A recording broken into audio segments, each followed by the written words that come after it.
Agora melhorou. Tá bom aí para o pessoal de trás? Sim? Tá bom. Muito obrigada.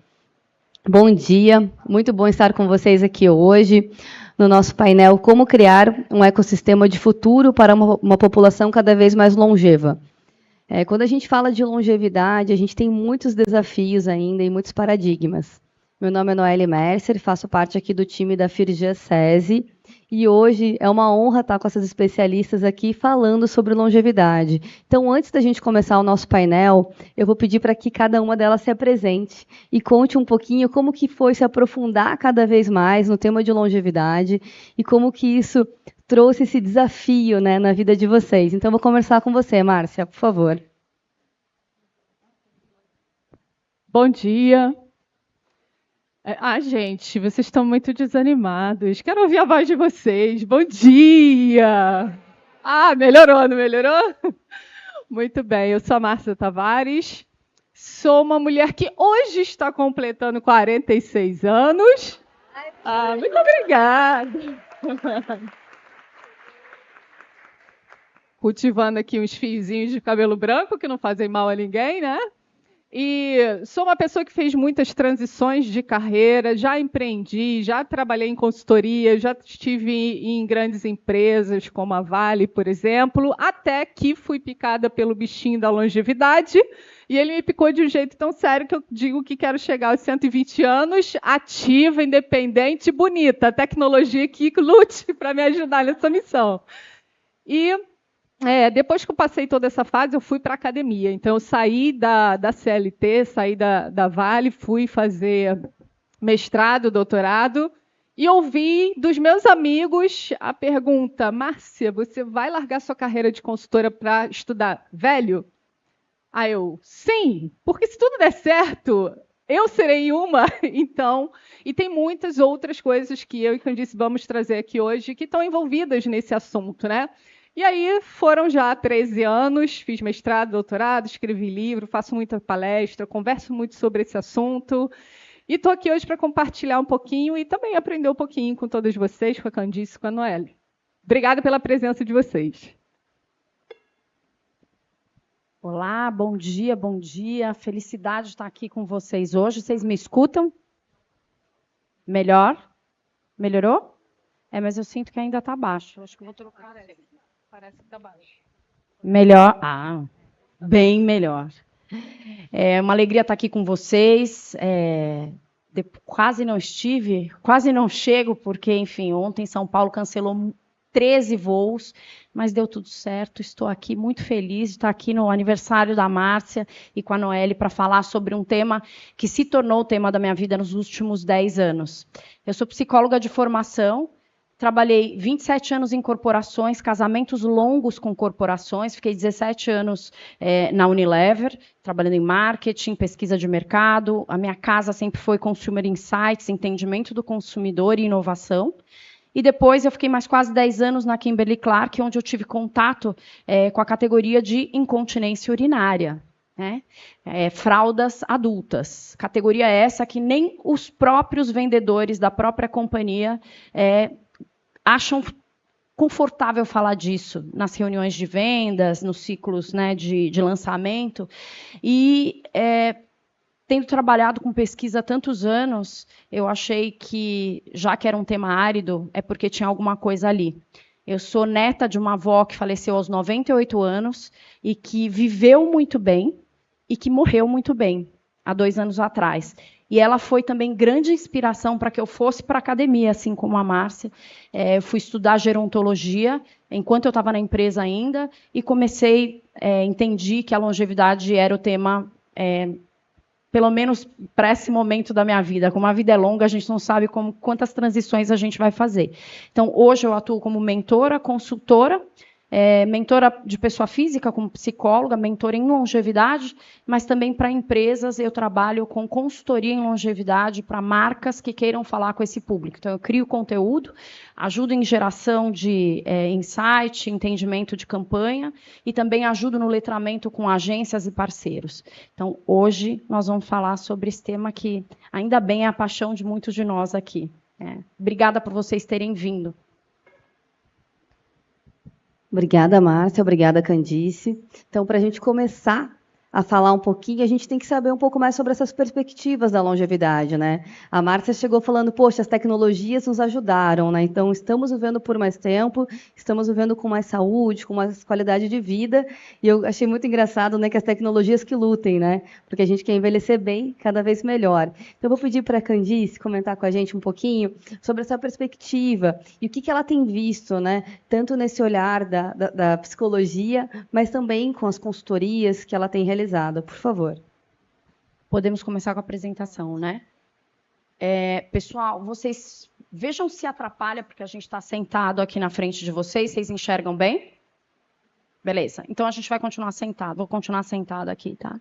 Então, eu queria falar com vocês rapidamente sobre os temas que eu tenho estudado. Eu acho que para dar uma perspectiva de como que o mercado, como o Brasil está envelhecendo, né? Então, vamos começar primeiro dos fatos. Primeiro, acho que essa pirâmide, não sei, acho que a maioria já deve ter tido contato com a pirâmide etária, a gente sabe que a pirâmide está invertendo, é uma revolução demográfica sem precedentes, o Brasil nunca passou por uma mudança demográfica em tão curto tempo, então é importante a gente entender que a pirâmide está se invertendo quase que completamente. A gente hoje já tem um em cada 4 pessoas no Brasil já tem mais de 50 anos. A cada 20 segundos, uma pessoa faz 50 anos no Brasil. Então, são 55 milhões de pessoas acima de 50 anos, quer dizer que é quase que o equivalente a 5 vezes o tamanho de Portugal. Ou seja, são dimensões continentais de um público de 50 anos que está aí, consumindo, namorando, trabalhando, e de forma muito ativa. Uns por muita necessidade, porque a gente sabe que no Brasil a grande maioria se aposenta com salário mínimo, e a gente sabe que esse salário mínimo nem sempre, ou na maioria das vezes, nem fica para o próprio aposentado, ele ainda está numa situação de ajudar neto, ajudar filho, então a situação é uma situação extremamente desconfortável, a gente está envelhecendo sem antes enriquecer como país. Então, esse é o primeiro dado.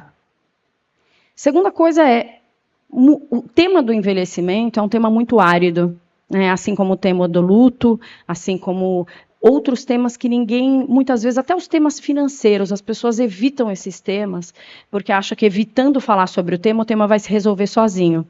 Isso é uma crença brasileira, de que não toca nesse assunto que as coisas se autorresolvem.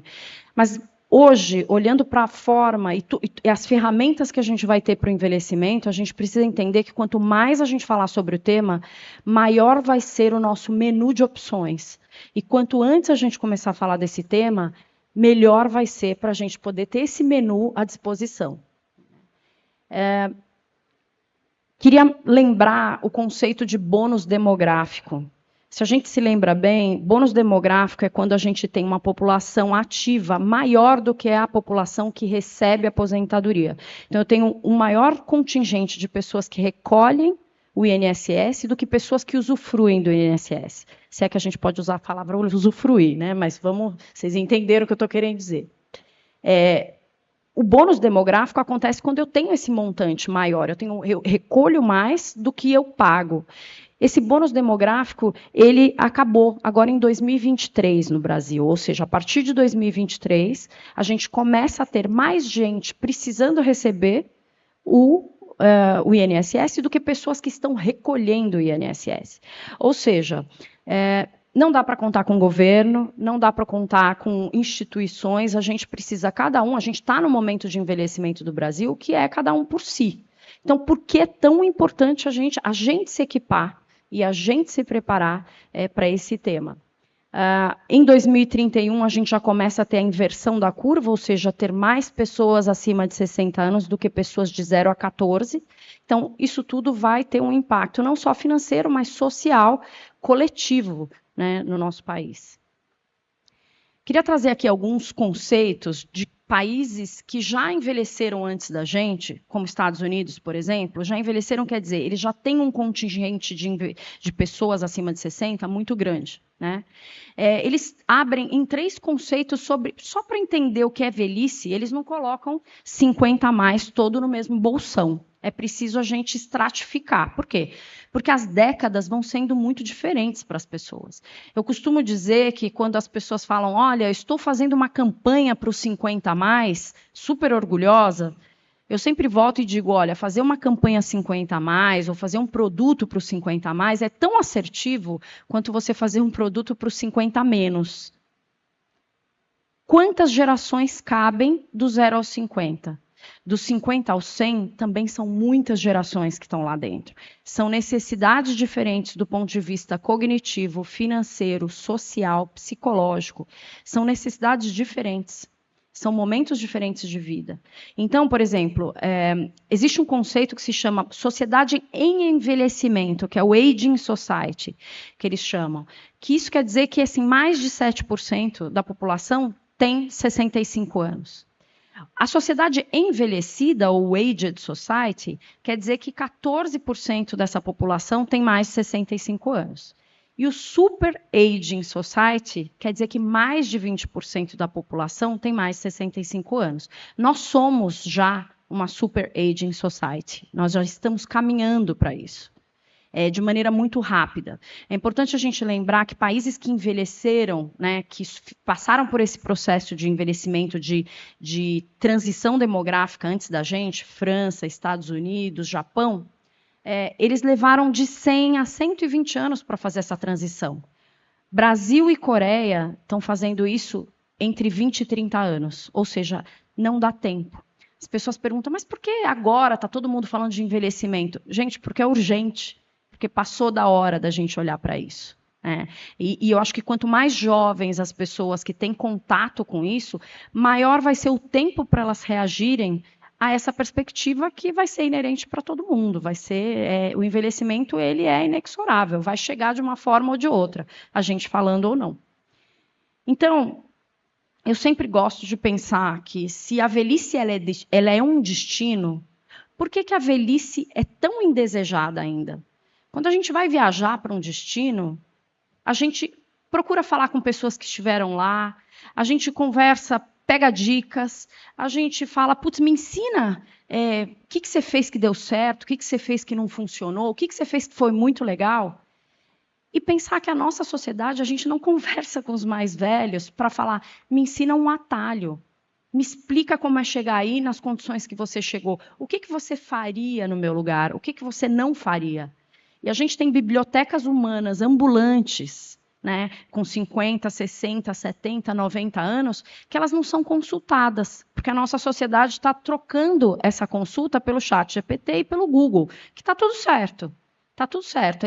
Essas ferramentas elas também estão à nossa disposição.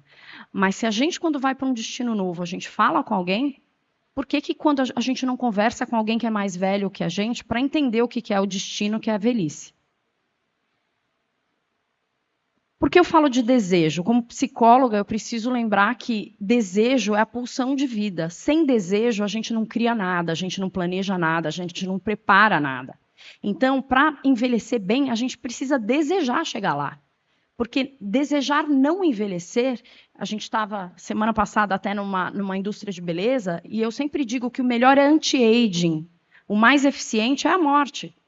É aquele que o que não vai deixar você morrer ou não enrugar, é morrer. Então, se a gente vai para esse lugar, se a gente adquirir desejo, se a gente olhar pessoas mais velhas e falar, poxa, eu quero ser uma velha como aquela, eu quero envelhecer e me tornar uma pessoa como aquela. Se a gente começar a desenvolver desejo, a nossa velhice vai ser provavelmente mais contemplativa, mais ativa, mais feliz. Porque a gente está olhando, mirando aquilo como objeto de desejo, como objetivo. Então, eu falo isso aqui, mas tem já estudos que estão comprovando. A gente tem a doutora Beck Levy, que fez um estudo grande, muitas pessoas, e ela separou pessoas que tinham uma perspectiva positiva sobre o envelhecimento das pessoas que tinham uma perspectiva pessimista, negativa sobre o envelhecimento. Quando ela separa esses dois grupos, ela olha e avalia esses grupos ao longo dos anos, ela percebe que pessoas que têm uma perspectiva positiva sobre a ideia de envelhecer, elas têm pelo menos 6 anos e meio de vida a mais do que o grupo que tem perspectiva negativa sobre o envelhecimento. Ou seja, a gente precisa olhar para esse destino e desejar ir para lá. Outra coisa importante é lembrar que a geração baby boomer, ou seja, quem está se aposentando hoje, é a primeira geração da história que está chegando de forma ativa, contributiva e desejante, mesmo estando muito próximo da aposentadoria. Ou seja, são pessoas que estão chegando lá falando assim, eu quero continuar trabalhando, eu ainda tenho muito para dividir, eu ainda tenho muito para contribuir com a sociedade. Mas isso é a primeira vez na história, porque as gerações antigas, elas mal chegavam no momento de aposentadoria, porque a expectativa de vida era muito menor. Então, ela se aposentava, poucos anos depois ela morria. Então, hoje, depois do momento de aposentadoria, a gente vive pelo menos mais 30 anos. Então, é muito importante que a gente possa ressignificar esse momento e revisar essa fórmula da vida que a gente aprendeu com os nossos pais ou com quem veio antes da gente. Como a expectativa de vida no século passado era de praticamente 50 anos, em um século a gente quase que dobra a expectativa de vida, né? Então, quem nasceu lá em 1900 vivia 46, 50 anos. E hoje a gente está com uma expectativa de vida de 76 anos. Né? Mulheres vivendo mais do que homens, homens por volta de 72 e mulheres por volta de 78. Mas a fórmula da vida era, antigamente, 20 anos eu estudo, 20 anos eu trabalho, 20 anos eu descanso. Imediatamente depois eu morro. Com a expectativa de vida chegando perto dos 80, essa fórmula não funciona mais. Não dá mais para a gente estudar só 20 anos. A gente tem que seguir aprendendo. É o tal do lifelong learning que todo mundo diz. Não tem como a gente estudar até os 20 e achar que esse capital intelectual vai nos servir até o final da vida. Porque a gente precisa se atualizar. Não adianta a gente pensar que a gente vai trabalhar por 20 anos e a gente vai construir um capital financeiro que vai nos sustentar por 100 anos. Então, o trabalho vai ter que assumir formatos diferentes. Então, pode ser que eu não trabalhe na mesma intensidade depois dos 60, mas algum tipo de trabalho eu tenho que me preparar para fazer. E por isso que cabem muitas carreiras. Né? Eu estava falando para vocês aqui, vocês viram a Márcia, eu fui psicóloga, me formei em psicologia, trabalhei como em empresa, fui diretora de área de inovação e agora voltei a ser psicóloga, mas também trabalho como mediadora, como apresentadora de podcast, ou seja, a monogamia profissional, ela tende a se extinguir na segunda metade da vida. A gente precisa começar a entender que a nossa monetização vai vir de formas poligâmicas, ou seja, trabalhando para muita gente diferente, com várias coisas que a gente pode fazer. Não necessariamente tem que ser um cargo, um título. Eu inventei esse nome, consultoria em longevidade, eu sou mentora em longevidade. Não existe, as profissões que vão existir, a gente não está mapeando ainda. Mas basta a gente estudar, se equipar e se prontificar a fazer aquilo. E vai ter gente que vai contribuir, fechar a renda mensal, cuidando de cachorro, fazendo bolo, organizando festa. Essa é a vida, a gente vai ganhar de maneiras diferentes. Então, não dá para a gente pensar que a gente vai estudar 20, trabalhar 20, descansar 20 e ficar 4 décadas fazendo o quê? A gente precisa pensar nisso, né? Então, não dá para a gente ter aquela mentalidade que nos venderam pós-indústria de dizer que tudo que a gente tem que fazer na vida tem que acontecer até uns 50. Principalmente para as mulheres. Eu preciso casar, eu preciso me formar, eu preciso ter filhos, eu preciso ter uma profissão, eu preciso fazer meu patrimônio, porque se eu não fizer isso até os 50, eu só perdi o bonde. Gente, se tudo der certo e se a gente contemplar todas as caixinhas sociais que nos deram, o que a gente faz com os outros 50 anos? Só aposentadoria e menopausa e andropausa? Tá pobre, né? Não dá. Na verdade, a segunda metade da vida ela tem tudo para ser tão pulsante quanto a primeira. E mais interessante por quê? Porque a gente tem milhagem de vida, a gente já sabe o que a gente não quer, a gente sabe o que a gente gostaria, muitas vezes a gente não tem certeza do que a gente quer, mas a gente sabe muito bem o que a gente não quer. E esse segundo momento da vida, ele não pode ser esvaziado por uma questão social e cultural. A gente está aqui para protagonizar esse novo momento. Então, eu queria... Isso aqui, basicamente, a arquitetura da longevidade é o processo que eu faço na mentoria e nas consultorias, mas eu queria explicar rapidamente para vocês, porque basicamente falar do ponto de vista humano, como é que a gente se prepara, então, para essa segunda metade da vida. O que eu faço com os meus mentorandos primeiro, fazer um diagnóstico, um autodiagnóstico de como que anda o seu corpo físico, emocional, social e espiritual, né? Físico, emocional, cognitivo e espiritual. Ou seja, como que eu, como pessoa, estou me organizando do ponto de vista físico, estou me cuidando, não estou comendo, estou dormindo, ou seja, pilares básicos de sono, alimentação e exercício, mas também preciso entender emocionalmente. Ando aí com muitas caçambas, tenho que pedir desculpa para muita gente, estou brigada com muita gente, adoraria me conectar mais com pessoas e menos com outras. É momento de você fazer esse checklist. E cognitivo, o que eu quero seguir aprendendo, o que está na minha lista de desejos, de que eu quero desvendar, aprender, que isso também conecta com a parte espiritual, que pode ter a ver com religião ou não necessariamente tem a ver com a questão da religiosidade. Espiritualidade é a gente se fortalecer em pilares invisíveis, é a força, é a fé naquilo que a gente não vê. Então, em momentos onde o financeiro vai estar abalado, o emocional vai estar abalado, a gente sabe que é o espiritual que segura a onda. E esses pilares, eles se autoalimentam, eles vão se nutrindo ali. E esses 4 pilares da sua saúde, eles se conectam com 4 dimensões humanas que eu acho, dentro das pesquisas que eu tenho feito, eu identifico como fundamentais. O primeiro que é de organização, que está conectado com esse aspecto mais físico, né? Então, assim, a organização das suas finanças, organização dos seus papéis familiares, organização dos seus documentos, organização do seu armário. Você tem coisa ali que você não usa? Tchau. Você tem coisa ali que precisaria ter já documento, que já precisaria ter queimado? Gente, a vida não anda sem ordem. E se algo acontece com a gente, não precisa estar velho para morrer, não. A gente pode morrer qualquer hora. Mas, assim, se alguma coisa acontece com a gente, as pessoas acham fácil os seus documentos, as pessoas entendem como sua vida estava organizada. Isso é muito importante, isso é legado. Muita gente se preocupa em deixar herança para filho. A gente tem que saber que, além disso, a gente precisa deixar legado. E legado nada mais é do que exemplo. Então, começar a organizar as finanças, as gavetas, as senhas e deixar isso às claras é o melhor legado que a gente pode deixar para quem fica quando a gente vai embora. Então, a parte de ordem, né, de organização, depois a parte de relacionamento que se conecta com o seu eu emocional. Quem são as pessoas, quem é a sua rede de afetos hoje, com quem você quer se conectar, com quem você quer passar mais tempo. Né? A parte cognitiva também se conecta com o aprender.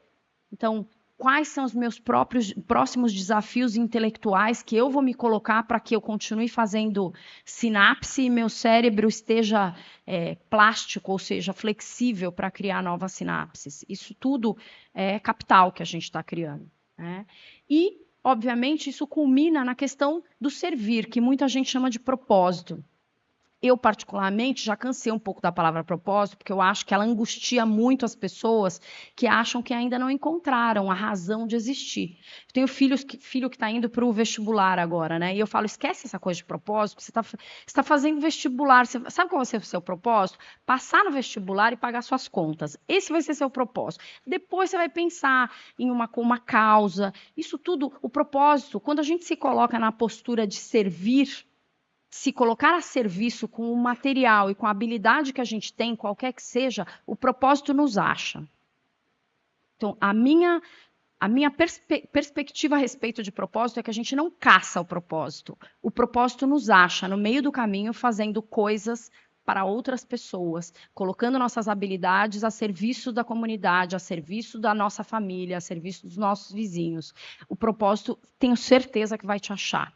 O propósito me achou aqui quando a minha avó, de 98, extremamente lúcida aos 98, que ainda passava batom para falar com as pessoas, essa minha avó, que fez até a 4ª série do primário, me ensinou o que era envelhecimento. Eu tive que fazer uma pós-graduação no Einstein para entender o que ela fazia na vida, fazer hidroginástica, ter amizade com a vizinhança toda, ter cuidado das finanças dela, que sustentou ela até o último dia de vida.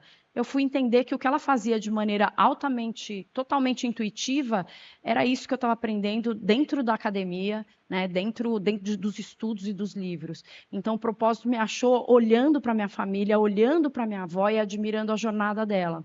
E hoje, com os meus pais, que falam que graças a Deus que eu fui estudar envelhecimento, porque cada um está se cuidando melhor hoje do que anos atrás. Então, eu acho que essa é a mensagem que eu queria dizer para vocês. Viver vai nos exigir adaptação, mas também vai nos exigir intencionalidade, desejo a respeito de envelhecer e planejamento.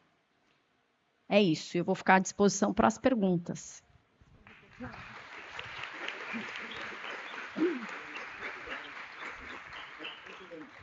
Posso começar a fazer pergunta? Eu já tenho um montão aqui. Essa reflexão que a Candice trouxe, ela é muito importante, né? Como que nós estamos nos cuidando, como que a gente está fazendo esse processo do envelhecimento fazer parte do nosso dia a dia, né? Ele começa dentro das empresas, até desde o aprendiz, né? Então, qualquer geração já pode começar a pensar nesse envelhecimento saudável e ativo. E pensando um pouco nesse contexto que a gente teve agora muito individual, eu queria pensar um pouquinho mais nesse ambiente de trabalho com a Márcia. Como que a gente pode ter cada vez mais opções que tragam a longevidade no contexto de trabalho e como que isso pode fazer parte também da rotina de cada um de nós, nos seus diferentes contextos de trabalho, né? A gente falou muito sobre essa reinvenção do trabalho, que é a pessoa pensar em outras formas e colocar e ter 2, 3 carreiras ao longo da vida. Então, queria que a Márcia trouxesse um pouquinho para a gente de como que ela vê isso, até com as suas pesquisas, com seus estudos. Ótimo, Noeli. Eu fui para a academia, como eu falei para vocês, pesquisar a longevidade na engenharia de produção. Então, eu deixo os maiores desafios para a Candice, que é psicóloga e tem que lidar com a mente humana, que é caótica, e fui para a engenharia de produção olhar a longevidade da perspectiva da produtividade, da eficiência, né?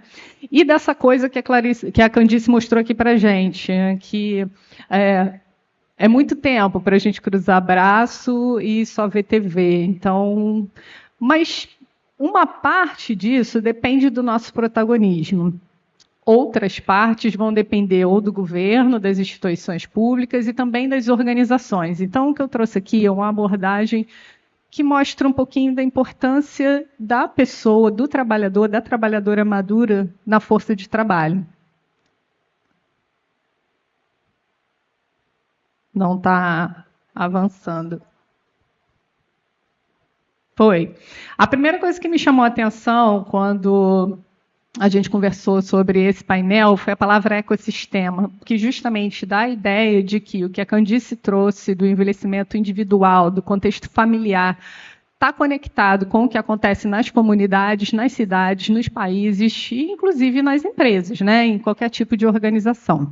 Como a Candice também já disse, o Brasil está vivendo aí uma das dinâmicas mais velozes de envelhecimento e isso tem impacto nos seres humanos, em cada um de nós, no mercado de trabalho e até mesmo na economia.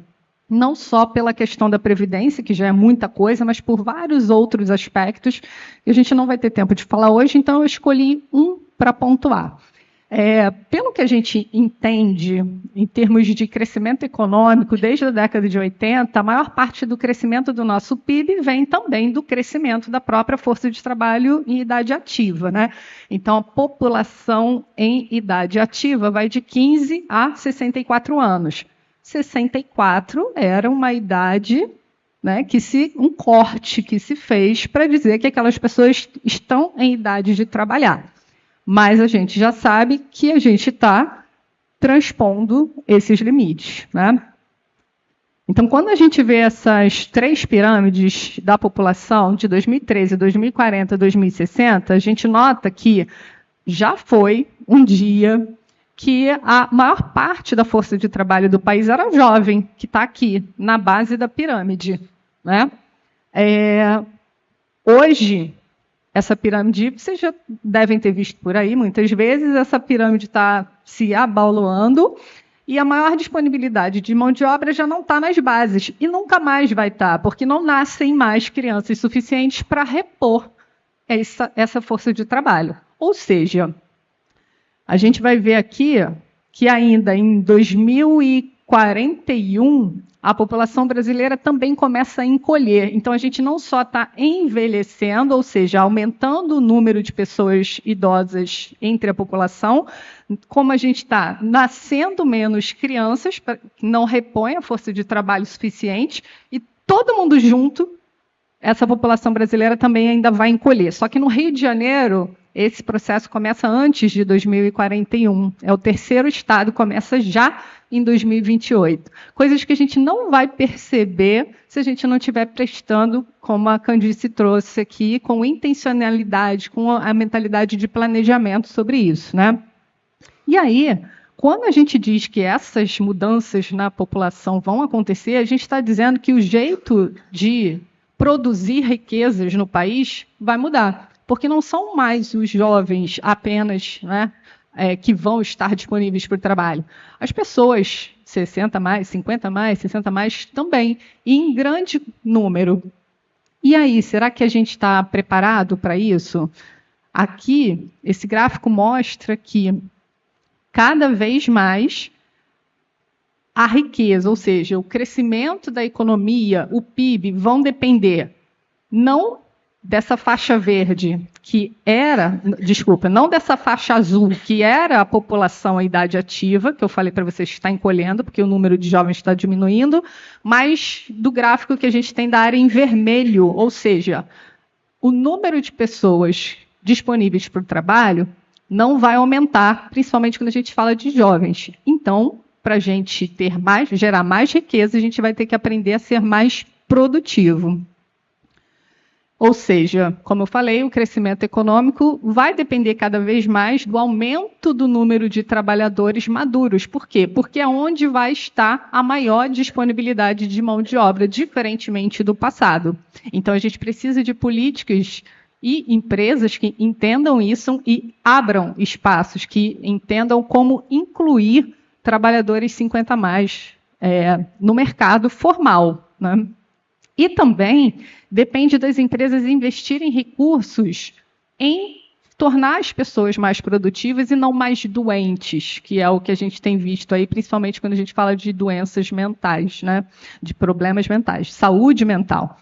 Se a gente fizesse isso hoje, a gente já conseguiria aumentar o PIB no Brasil em 4,7%. Isso é coisa pra caramba. Não é um caminho que a gente possa se dar o luxo de não percorrer. Quanto mais rápido a gente fizer isso, mais rápido a gente vai ter os retornos esperados, né? Então, pensar em longevidade hoje é pensar também em caminhos para construir futuros que sejam saudáveis para as pessoas e também para as organizações, que sejam produtivos e que sejam sustentáveis.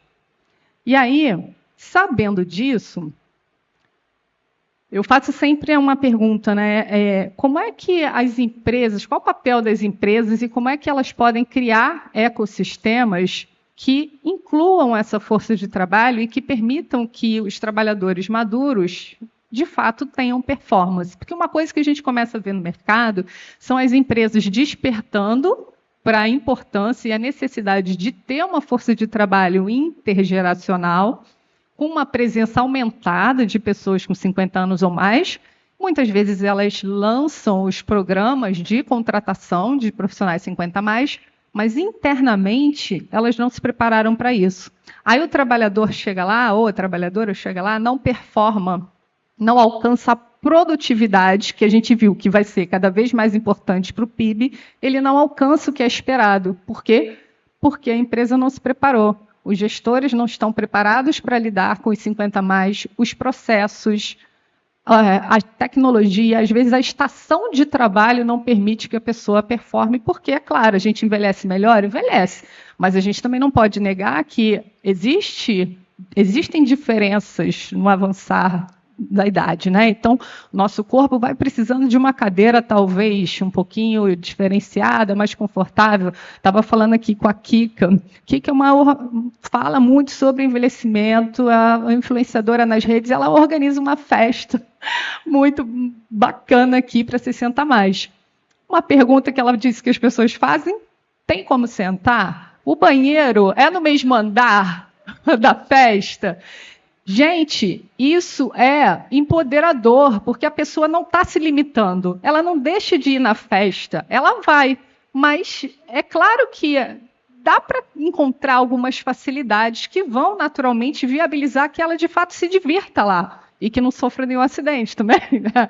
Então, essa mesma lógica, ela precisa funcionar dentro das empresas. Não adianta eu criar programas de contratação para inglês ver e colocar pessoas 50 mais para dentro se eu não preparar o ambiente, as pessoas, os processos, a cultura, as políticas, os programas, para que esses trabalhadores possam performar como eles são essencialmente capazes de fazer.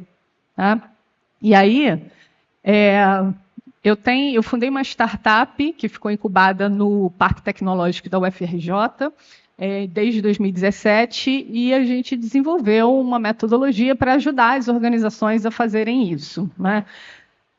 Tem 50 perguntas, mas existem 7 perguntas que a gente considera norteadoras do método da WeAge, que são pontos de partida para qualquer empresa que comece a pensar e queira, de fato, se preparar para permitir esse ganho de produtividade que a gente viu no gráfico tão importante, inclusive para a maior fração da força de trabalho, que vai ser a 50 mais.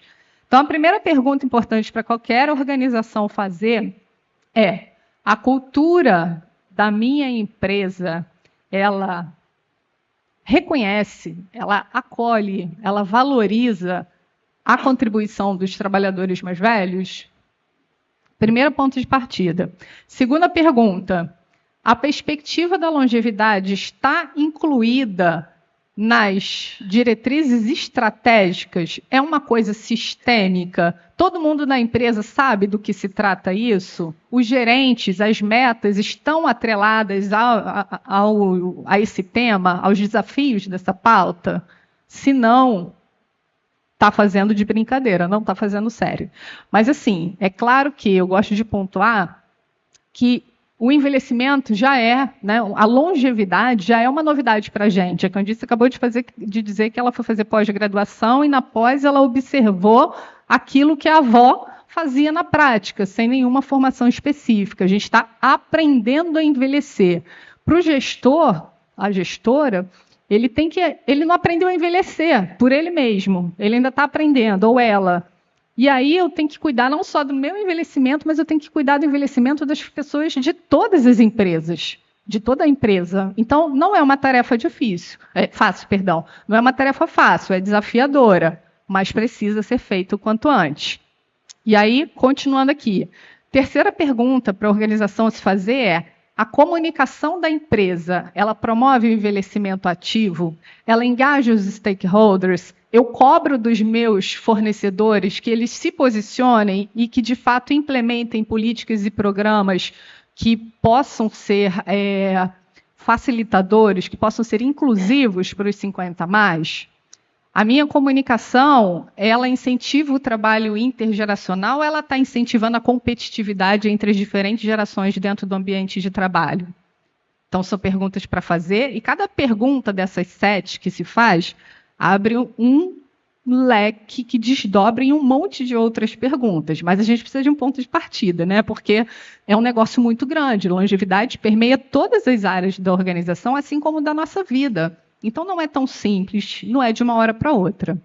A quarta pergunta é: minha empresa tem políticas e programas age-friendly de gestão de pessoas? Age-friendly é um conceito, à luz do que a Candice já trouxe aqui, né, de outros conceitos com o termo age, que no Brasil foi traduzido como amigável ao idoso, à pessoa idosa, né? Mas pode ter um sentido mais amplo, é amigável a todas as idades. Porque na discussão sobre a longevidade, as pessoas, os trabalhadores mais jovens também estão inseridos. Tem umas 3 semanas, mais ou menos, que eu fui fazer uma palestra em uma empresa de telecomunicações e eu fui na CIPAT. Era um evento para falar sobre segurança interna, né, saúde, segurança, prevenção. E quase 100% eram jovens, na faixa dos 20 e poucos anos. Eu fiz a palestra no meio do escritório, devia ter umas 100 pessoas, talvez, nas suas estações. Ou seja, eu estava competindo com o celular dessa galera e com o trabalho, né, na frente no computador. E todos pararam para participar. Por quê? Às vezes a gente acha que eles não estão interessados, mas se a gente falar de uma linguagem, né, numa forma que eles entendam que esse assunto é com todo mundo, e quanto antes eu pensar nisso, mais tempo eu vou ter para me planejar, para definir, conseguir providenciar os recursos que vão me permitir ser quem eu quero ser na segunda metade da minha vida. Né? A quinta pergunta é: a forma como o trabalho é dividido, organizado, ela possibilita uma performance satisfatória dos trabalhadores mais velhos? Ou eu não estou olhando para as características de cada geração e estou tratando todo mundo como se fosse igual? Na verdade, a gente não é igual. Quanto mais tempo a gente vive, mais tempo a gente vai ter para acumular diferenças. E é justamente essas diferenças que tornam a força de trabalho intergeracional mais rica, porque a gente tem muitas perspectivas diferentes que, bem direcionadas, vão resultar em mais inovação, vão resultar em frutos positivos para os indicadores das empresas. Mal direcionados ou ignorados, é claro que vai ter problema. Sexta pergunta: minha empresa valoriza o conhecimento? Ela faz gestão do conhecimento que às vezes só está na cabeça desse trabalhador, dessa trabalhadora 50+? E aí que eu não estou falando só de trabalhadores que estão em posição de alta liderança. Muitas vezes você tem um trabalhador 50+, que está na empresa a vida inteira, está lá há 35 anos e sabe desenrolar as coisas. Quando ele se aposenta, vira um caos, porque ninguém sabe como resolver. Então, aquele conhecimento é precioso. Como é que a minha empresa trata esse conhecimento? Como é que ela faz nos processos sucessórios? Isso é humanizado? Ou o cara acha que você vai tomar um pé na bunda e a empresa quer só absorver o conhecimento dele e mandar ele embora? Tudo isso faz muita diferença. E a última pergunta é: a empresa tem domínio das tecnologias, dos processos que estão envolvidos na gestão da longevidade?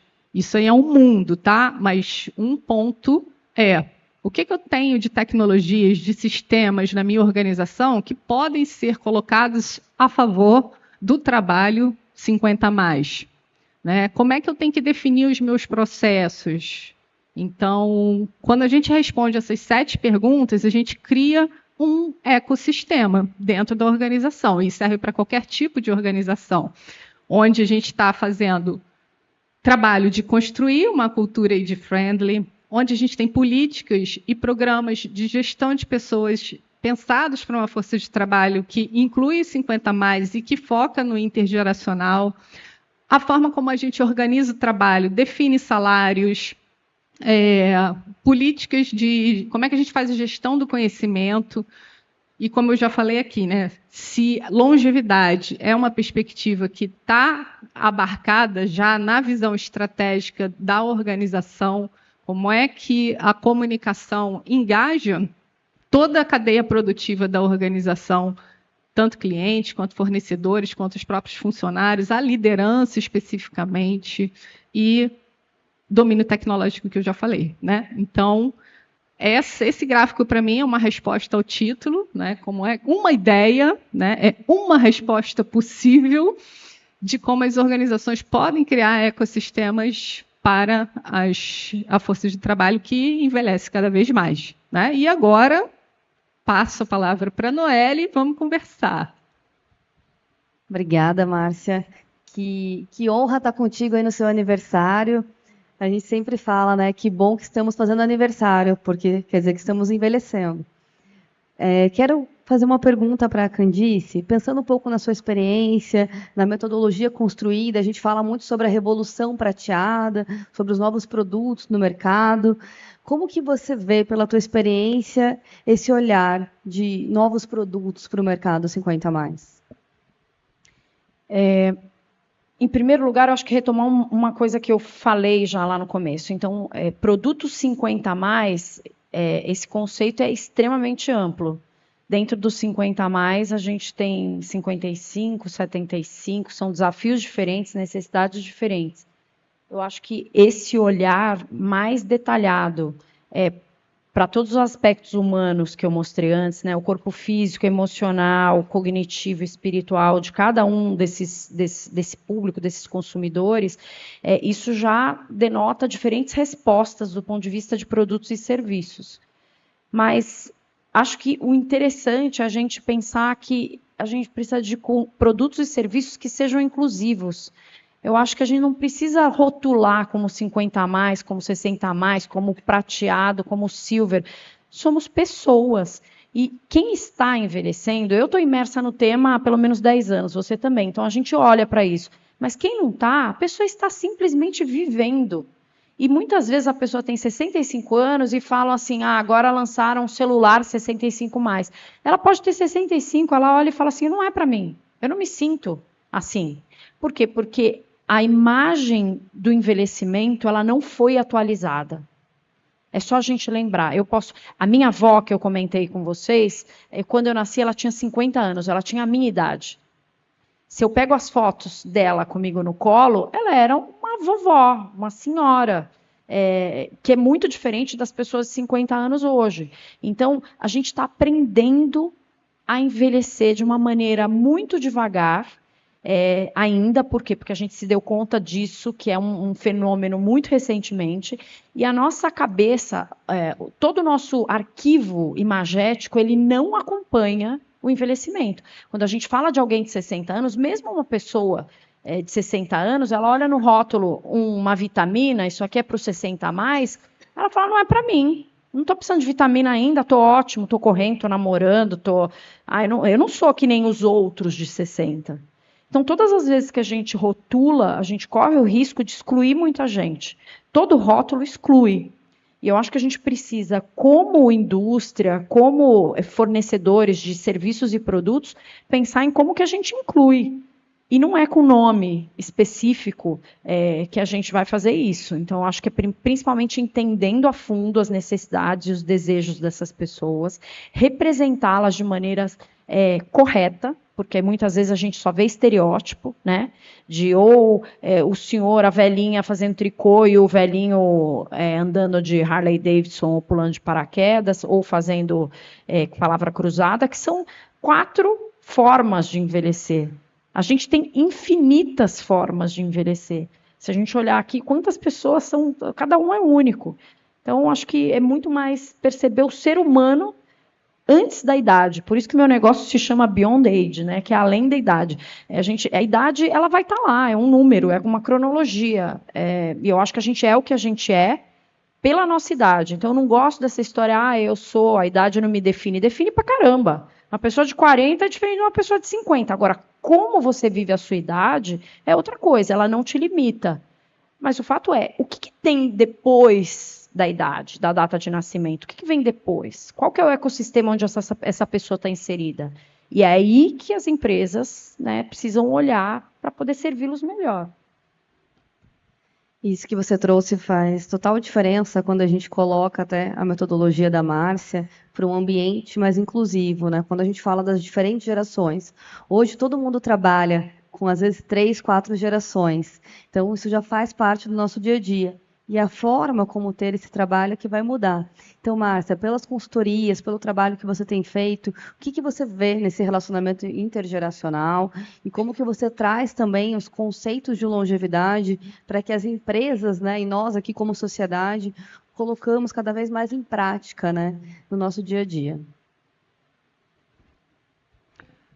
Uma coisa que eu tenho notado, não só nos líderes, mas entre os trabalhadores mesmo, né, os profissionais, é que muitas vezes as diferentes gerações elas querem sim se relacionar bem com outras.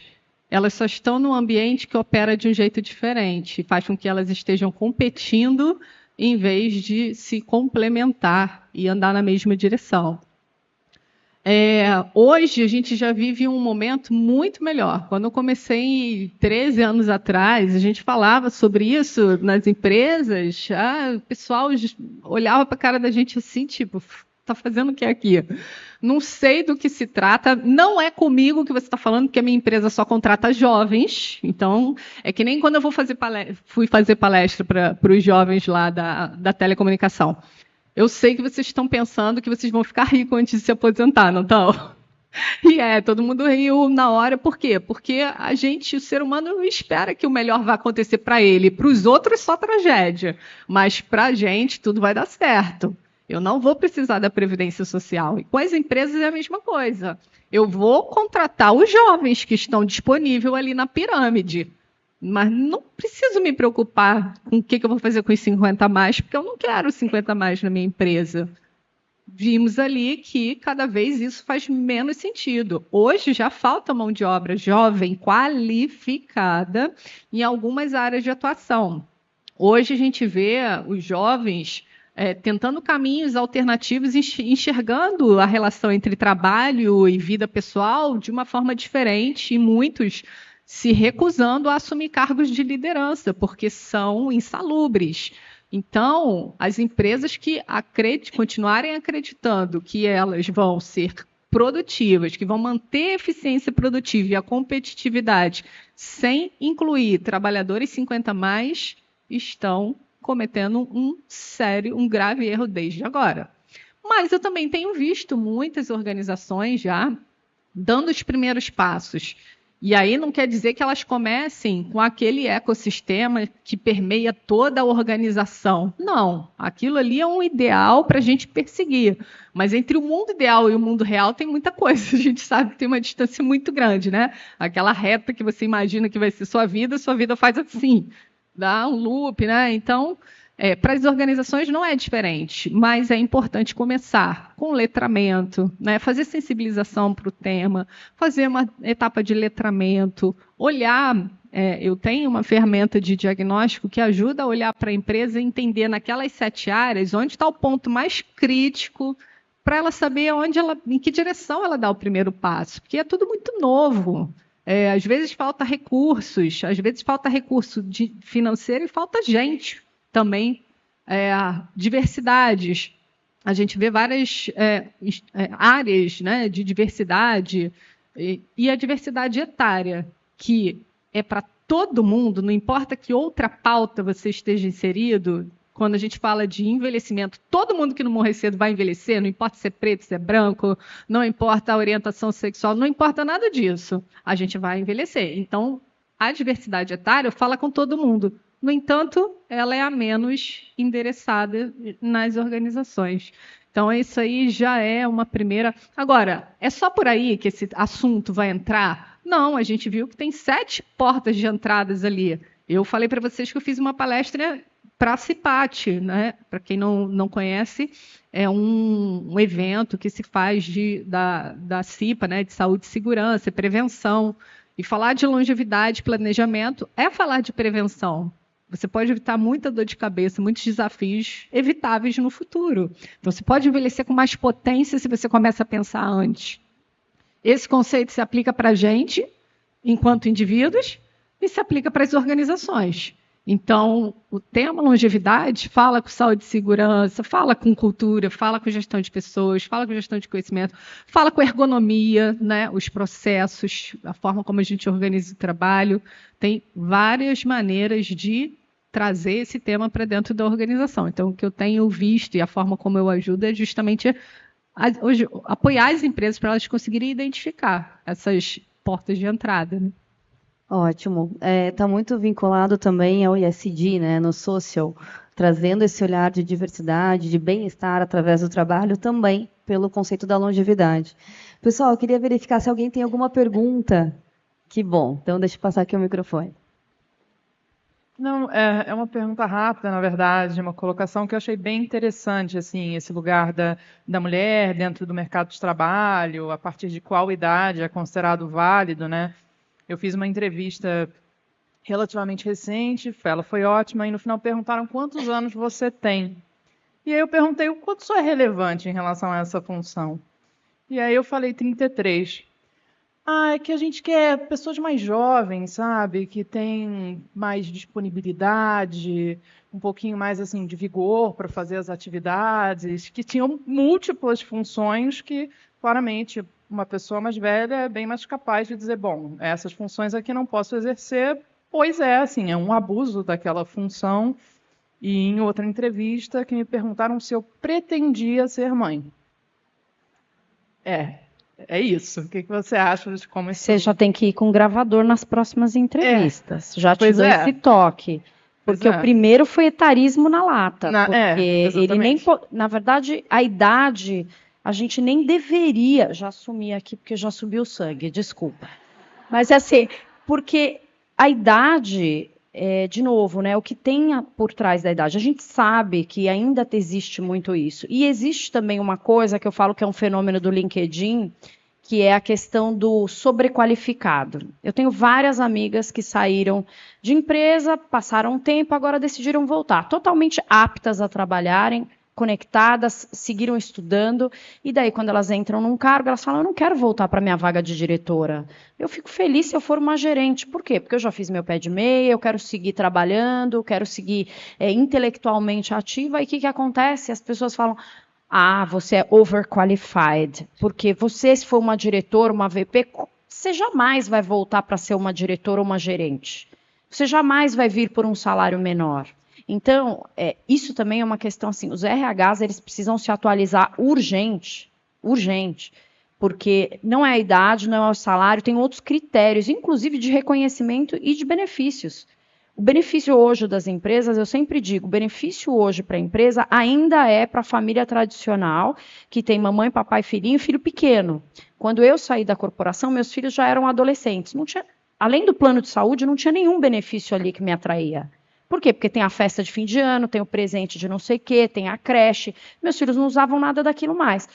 Mas se oferecessem para colocar o meu pai no plano de saúde, nossa, eu trabalharia ali feliz mais um tempo, entendeu? Então, os processos de retenção de benefícios, de reconhecimento dentro das empresas, eles precisam ser repensados para ontem. Que é isso? E seleção, não dá nem para comentar isso aí, né?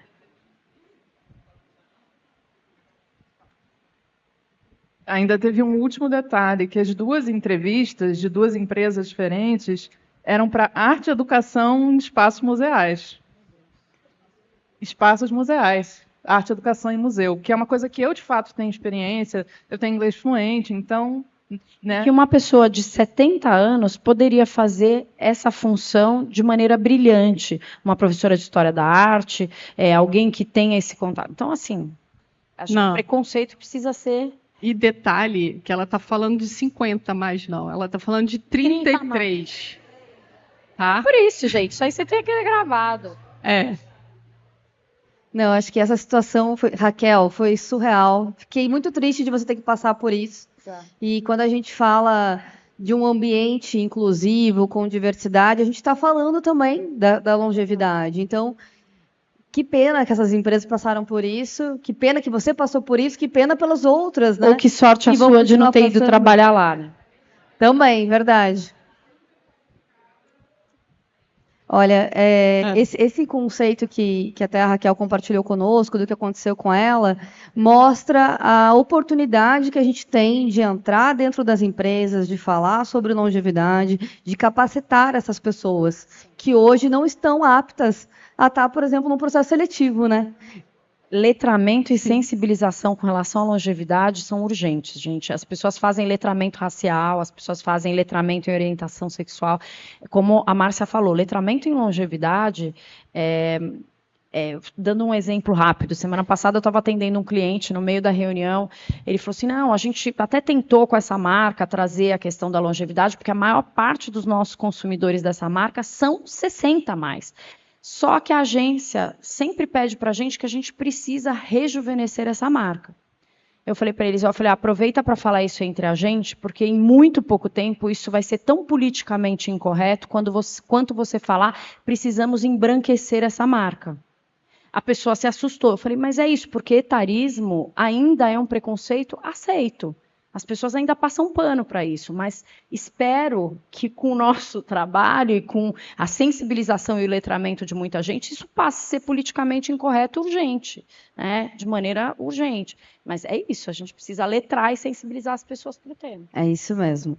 Pessoal, queria pedir, então, para vocês trazerem seus conceitos finais, agradecer por estar nesse painel, acho que foi incrível, foi uma ótima oportunidade. Então, por favor, vou começar com o aniversariante, então, Márcia, por favor.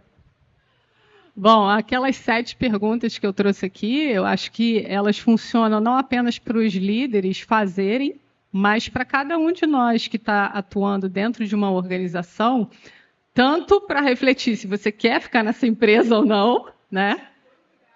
Pois é. Pois é. Indica a gente para fazer letramento. Boa ideia.